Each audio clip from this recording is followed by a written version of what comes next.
प्राचीन मगध राज्य के समयों में, जब दंडक वन अभी भी विशाल और रहस्यमय था, वहां सूर्यवर्धन नाम का एक राजा शासन करता था। वह न्यायप्रिय, उदार और अपने लोगों द्वारा अत्यंत प्रिय था।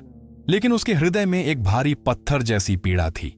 उसकी इकलौती बेटी राजकुमारी पद्मावती एक भयंकर श्राप के अधीन थी। पद्मावती संपूर्ण भारत में अपनी पीढ़ी की सबसे सुंदर राजकुमारी के रूप में जानी जाती थी। सुनहरे शहद जैसी त्वचा, तारों भरी रात जैसी गहरी आंखें और रेशमी जलप्रपात की तरह बहते काले बाल। लेकिन उसकी सुंदरता से भी अधिक मूल्यवान कुछ था, उसकी सच्ची करुणा। वह गरीबों को दान देती, बीमारों से मिलने जाती और ब्राह्मणों से लेकर सेवकों तक सबसे समान सम्मान से बात करती। लेकिन जब पद्मावती 16 वर्ष की हुई, सब कुछ बदल गया। एक दिन वह महल के उद्यानों में टहल रही थी। तभी उसने एक वृद्ध भिखारिन को पानी मांगते हुए देखा। पद्मावती ने, जैसा वह हमेशा करती थी, न केवल उसे पानी दिया बल्कि भोजन और कुछ सिक्के भी दिए। भिखारिन ने धन्यवाद कहा और चली गई। लेकिन राजकुमारी की एक सखी मल्लिनी नाम की ईर्ष्यालु महिला ने यह सब देखा था। महाराज, मल्लिनी ने बाद में राजा से कहा, बनावटी चिंता से भरी आवाज में, मुझे आपको एक चिंताजनक बात बतानी है। आज मैंने राजकुमारी को उद्यानों में एक अजीब स्त्री से बातें करते देखा। वे फुसफुसा रही थीं, जैसे कोई साजिश कर रही हों। राजा, जो कई वर्षों से मलिनी पर भरोसा करता था, बेचैन हो गया। उसने पद्मावती से प्रश्न किया, जिसने ईमानदारी से भिखारिन वाली घटना समझाई। लेकिन संदेह का बीज बो दिया गया था। जो कोई नहीं जानता था वह यह कि वह भिखारिन साधारण भिखारिन नहीं थी। वह एक यक्षिणी थी, भेष में, एक प्राचीन आत्मा जो मनुष्यों की परीक्षा लेती थी। और मलिनी ने उस निर्दोष मुलाकात के बारे में झूठ फैलाकर उस यक्षिणी को गहराई से अपमानित किया था। उस रात यक्षिणी मलिनी के कक्ष में प्रकट हुई। तूने एक शुद्ध दया के कार्य को बदनाम किया है, वह प्राणी गरज कर बोली। उसकी आंखें क्रोध से जलती हुईं। तू दंड की योग्य है, लेकिन तू इतनी छोटी, इतनी तुच्छ है, तुझ पर ऊर्जा व्यर्थ करना उचित नहीं। फिर यक्षिणी ने कुछ क्रूर किया। जिस राजकुमारी से तू ईर्ष्या करती है, वही तेरे पाप का मूल्य चुकाएगी। हर पूर्णिमा को वह नागा, एक विषैली सर्पिणी बनेगी। वह इसी रूप में रहेगी भोर तक। और केवल तभी यह श्राप टूटेगा जब कोई उसे सर्पिणी के रूप में उसी प्रेम से चाहे जैसा मानव रूप में। श्राप दे दिया गया। और अगली पूर्णिमा की रात जब पद्मावती अपने कक्ष में सो रही थी, परिवर्तन आरंभ हुआ। वह भीषण पीड़ा से जागी। उसका शरीर लंबा होने लगा। त्वचा सुनहरी चमकती हुई शल्कों में बदल गई। अंग एक दूसरे में विलीन होने लगे। उसने चिल्लाने की कोशिश की, पर उसके मुंह से केवल फुफकार निकली। कुछ ही मिनटों में जहां राजकुमारी थी, वहां अब 3 मीटर लंबी, तरल सोने जैसी चमक वाली शल्कों से युक्त और अब भी बुद्धिमत्ता से चमकती लेकिन भयभीत मानव आंखों वाली एक भव्य सर्पिणी थी। सुबह जब पहरेदारों ने उसे पाया मानव रूप में वापस, उन्होंने उसकी भयावह कहानी सुनी। राजा ने राज्य के सभी अर्षियों, वैद्यों और संतों को बुलाया, लेकिन कोई श्राप तोड़ न सका। यह यक्षिणी का कार्य है, एक वृद्ध आर्ष ने समझाया। इसे दूसरी यक्षिणी ही तोड़ सकती है।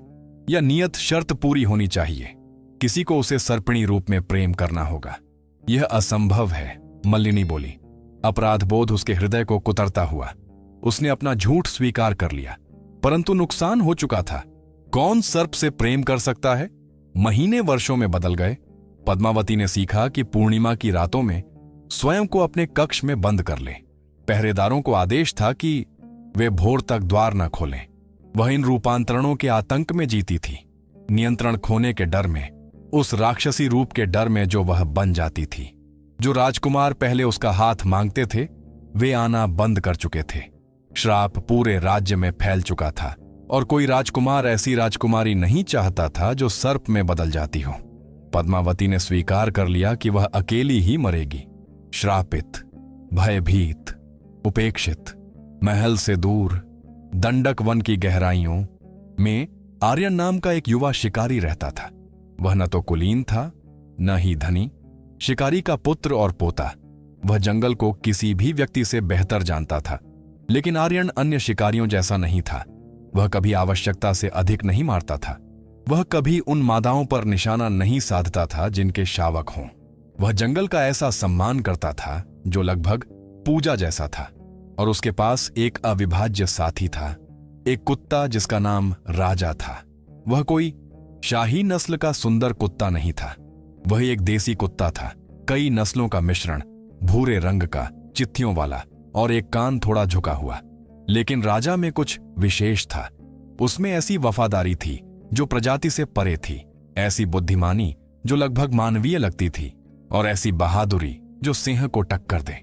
आर्यन ने राजा को वर्षों पहले पाया था, छोटा, कुपोषित, लगभग मृत्यु के कगार पर। उसने उसे खिलाया, उसकी देखभाल की, और वे सिर्फ मालिक और जानवर नहीं रहे, दोनों भाई बन गए।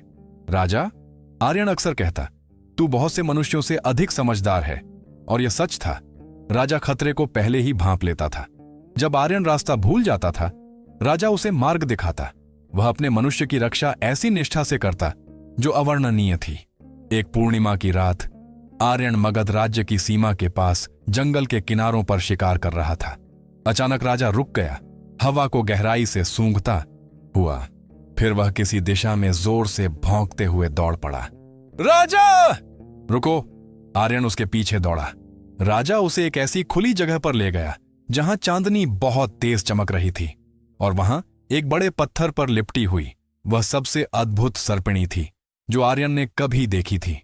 सुनहरी चमक वाली शल्कें, विशाल आकार, लेकिन उसकी आंखों में कुछ और, कुछ इंसानी। आर्यन ने स्वाभाविक रूप से अपना भाला उठाया, पर राजा ने कुछ अप्रत्याशित किया।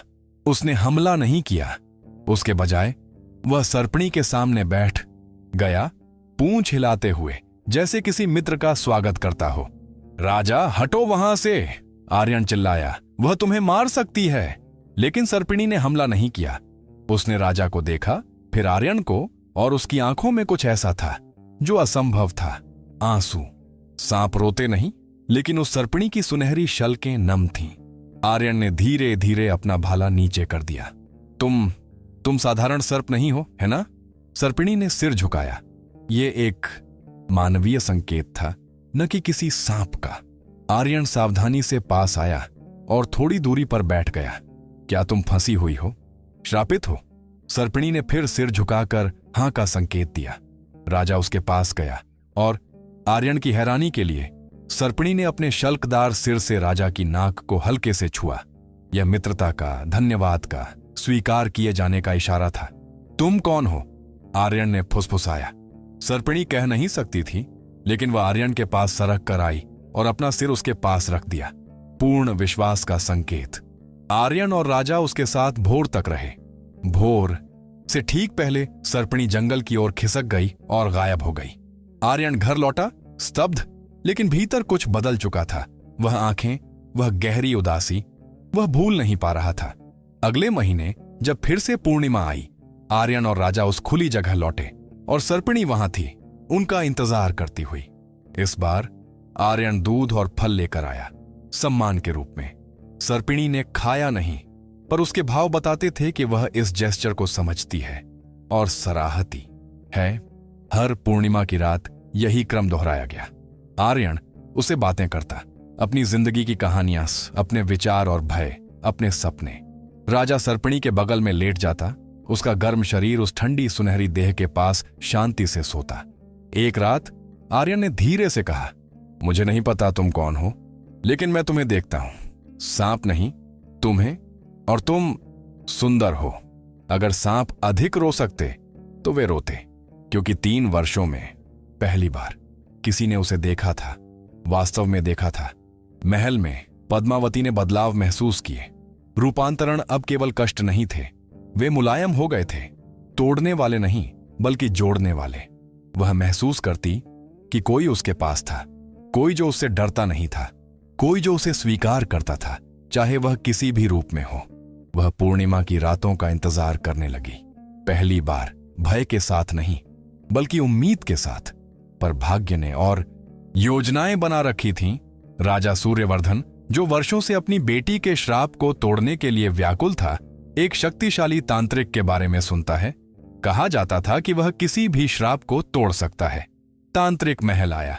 उसने पद्मावती का निरीक्षण किया और घोषणा की, मैं श्राप तोड़ सकता हूं, लेकिन इसके लिए बलिदान चाहिए।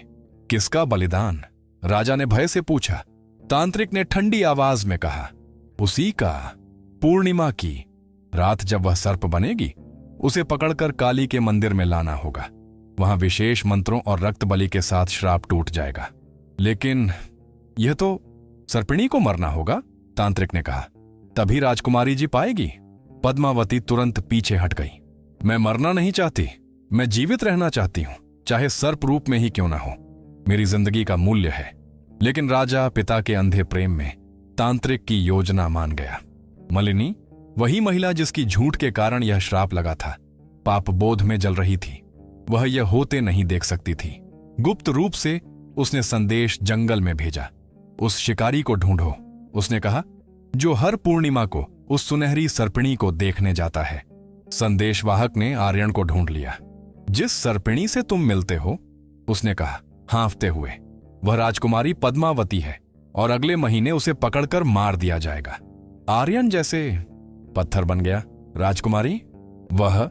हां, और उसे बचाने की शक्ति सिर्फ तुम्हारे पास है। आर्यन ने एक क्षण भी नहीं सोचा। मैं उसे बचाऊंगा। अगली पूर्णिमा की रात आर्यन और राजा पहले से ही खुली जगह पर पहुंच गए। जब पद्मावती सर्प रूप में प्रकट हुई, आर्यन ने तुरंत कहा, राजकुमारी जल्दी चलिए, राजा के आदमी आपको पकड़ने आ रहे हैं। मेरे साथ आइए, मैं आपको छिपा दूंगा। सर्पिणी समझ गई। वह उसके पीछे तेजी से फिसलने लगी।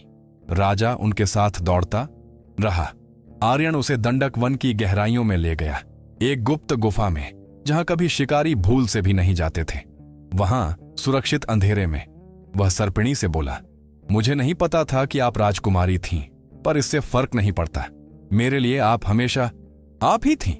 राजा ने अपनी नाक सर्पिणी की सुनहरी कुंडली पर रख दी और सर्पिणी ने उसे प्यार से स्पर्श किया। पद्मावती ने महसूस किया कि उसने कभी ऐसा स्वीकार नहीं पाया, न मनुष्य से न प्राणी से। और फिर चमत्कार हुआ। सर्पिणी के शरीर से सफेद ज्योति निकलने लगी। वह तेज होती गई, इतनी कि गुफा कांप उठी, और फिर एक विस्फोट सी चमक हुई। जब प्रकाश शांत हुआ, वहां सर्प नहीं थी, वहां पद्मावती खड़ी थी, मानव रूप में।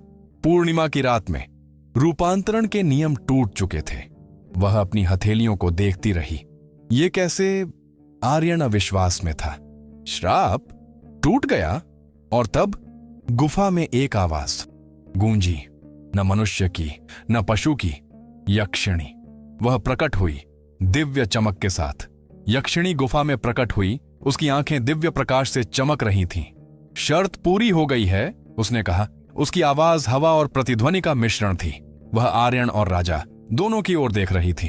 तुम शिकारी, तुमने सर्पिणी से उसी रूप में प्रेम किया, सर्प के रूप में। न उसके पूर्व सौंदर्य के लिए, न उसके राजसी पद के लिए, न इस आशा से कि वह वापस बदल जाएगी, बल्कि इसलिए कि तुमने उसे स्वीकार किया जैसा वह थी। फिर वह राजा की ओर मुड़े हुए राजा कुत्ते को देखती है। और तुम छोटी पर महान आत्मा, उसने कहा, उसकी आवाज नरम होते हुए, तुम्हारी निष्ठा किसी भी मनुष्य से अधिक पवित्र है। तुम्हारा प्रेम रूप, भाषा या जाति को नहीं देखता। तुम्हारी भक्ति ने वह किया जो सबसे शक्तिशाली मंत्र भी नहीं कर सके। यक्षिणी ने फिर पद्मावती की ओर देखा। तुम्हें झूठ और ईर्ष्या की सजा दी गई थी, एक ऐसी गलती का दंड जो तुम्हारे द्वारा नहीं, पर किसी और की मूर्खता से उत्पन्न हुआ था। मलिनी का नाम कहे बिना भी पद्मावती समझ गई। लेकिन इस पीड़ा ने तुम्हें बदल दिया। इसने तुम्हें वह दिखाया जो तुम एक संरक्षित राजकुमारी के रूप में कभी न देख पाती। कौन वास्तव में तुम्हारी परवाह करता है? यक्षिणी की आंखें महल की दिशा में चमकी। और जहां तक उस स्त्री की बात है जिसने इस श्राप को जन्म दिया, वह अपने अपराध का भार जीवन भर उठाएगी। कभी कभी अंतरात्मा ही सबसे कठोर दंड है। यह कहकर यक्षिणी धीरे धीरे विलीन हो गई, जैसे धुआं हवा में घुलता है। अब गुफा में सिर्फ 3 थे, पद्मावती, आर्यन और राजा। तीनों कुछ क्षणों तक मौन रहे, पर वह मौन भारी नहीं था, बल्कि नया जीवन शुरू होने का संकेत था। पद्मावती ने धीरे से कहा, मुझे धन्यवाद कहना चाहिए। आपने मुझे बचाया, जबकि पूरी दुनिया मुझे राक्षस समझती थी। आर्यन ने सिर हिलाया। मुझे धन्यवाद मत कहो, मैंने यह किसी दायित्व से नहीं किया। मैंने यह क्योंकि मैं तुम्हारी परवाह करता हूं। पद्मावती की सांस अटक गई। उसने अपना हृदय फिर धड़कते महसूस किया, मानव रूप में, बिना श्राप के। और मैं भी, उसने स्वीकार किया। तुमने मुझे देखा, उस रूप में भी जिसे मैं खुद सह नहीं पाती थी। तुमने मुझे छुआ नहीं, समझा? राजा, जो माहौल समझ चुका था, ऊंची भौंक मारकर खुशी से उछला और दोनों के बीच नाचने लगा। पद्मावती हंस पड़ी, वह हंसी जो 3 वर्षों से उसके भीतर कैद थी। अगले दिन पद्मावती महल लौटी। पहले राजा क्रोधित हुआ। तांत्रिक को मौका क्यों नहीं मिला? तुमने एक खतरनाक अनुष्ठान रोका। पर जब उसने अपनी बेटी को सर्प रूप से मुक्त देखा, राजा सूर्यवर्धन घुटनों पर गिर पड़ा। उसका चेहरा आंसुओं से भीग गया। मेरी बेटी आखिरकार स्वतंत्र। पद्मावती ने पूरी कहानी सुनाई, यक्षिणी, श्राप की शर्त और वह शिकारी जिसने उसे बचाया। राजा लंबे समय तक चुप रहा, फिर बोला, तो उसने तुम्हारा श्राप तोड़ा। वह इनाम का हकदार है। इनाम नहीं, पद्मावती ने कहा। उसकी आंखें दृढ़ लेकिन कोमल थीं। वह एक अवसर का हकदार है और मैं उसे चुनती हूं। और फिर पूरे राज्य में विस्फोट हुआ। राजकुमारी एक शिकारी से विवाह करेगी? ब्राह्मण विरोध में चिल्लाए। राजकुमारों ने इसे अपमान कहा। दरबारियों ने फुसफुसाया कि पद्मावती पागल हो गई है। पर राजकुमारी स्थिर खड़ी रही। जिसने मुझे राक्षस रूप में स्वीकार किया, वह मेरे मानव रूप का 10 गुना हकदार है। उस दिन पूरे दरबार ने समझ लिया, वह अब डरी हुई लड़की नहीं थी, वह सिंह हृदय राजकुमारी थी। आर्यन को महल बुलाया गया। वह सिंहासन कक्ष में प्रवेश करता है, घबराया हुआ, असहज कपड़ों में। राजा उसके बगल में गर्व से खड़ा। राजा ने कहा, तुमने मेरी बेटी को बचाया, मांगो धन, भूमि, उपाधि, जो चाहो। आर्यन ने पद्मावती की ओर देखा, फिर राजा की ओर। मुझे किसी इनाम की जरूरत नहीं, मैंने जो चाहा था वह पहले ही पा चुका हूं। महल में फुसफुसाहट फैल गई। तुम्हें कुछ नहीं चाहिए? राजा ने पूछा चकित होकर। आर्यन मुस्कुराया। मेरे पास जंगल है, मेरा घर है और राजा, और अब यदि वह चाहे उसकी संगति। पद्मावती मुस्कुराई, वह मुस्कान जो आर्यन ने सिर्फ उसके सर्प रूप में देखी थी, और अब पहली बार वह मानव रूप में उसके लिए खिली। विवाह की घोषणा पूरे राज्य में आकाशीय गड़गड़ाहट की तरह फैल गई। राजकुमारी का विवाह एक शिकारी से, यह बात ही असंभव, अकल्पनीय और अक्षम्य मानी गई। ब्राह्मणों ने शास्त्रों का हवाला दिया, राजकुमारों ने इसे अपमान कहा। दरबारियों ने फुसफुसाया कि पद्मावती अपना विवेक खो चुकी है। पर पद्मावती सिंहिणी की तरह खड़ी हुई और बोली, जिस व्यक्ति ने मुझे नाग रूप में देखा और फिर भी मुझसे प्रेम किया, वह मेरे मानव रूप का 100 गुना अधिक पात्र है। राजा सूर्यवर्धन, जिसने वर्षों तक अपनी बेटी को यातना सहते देखा था, उसके शब्दों में सत्य महसूस किया। यदि उसने तुम्हें श्रापित रूप में स्वीकार किया, राजा ने कहा, तो वह तुम्हें मुक्त रूप में अवश्य योग्य है। आर्यन शाही कक्ष में पहुंचा, असहज, अनजान पर शांत। राजा उसके पीछे गर्व से खड़ा था। राजा कुत्ता उसके पैरों तले बैठा, टैल हिलाते हुए। राजा सूर्यवर्धन सिंहासन से उठकर बोले, तुमने मेरी पुत्री को बचाया है, जो चाहे मांगो, धन, भूमि, उपाधि, सेना, कुछ भी। आर्यन ने पद्मावती की ओर देखा, फिर राजा की ओर, और कहा, महाराज, मेरी इच्छा पूरी हो चुकी है। मैंने उसे वापस पाया है, यही मेरे लिए पर्याप्त है। दरबार में मौन छा गया। किसी ने ऐसा उत्तर पहले कभी नहीं सुना था।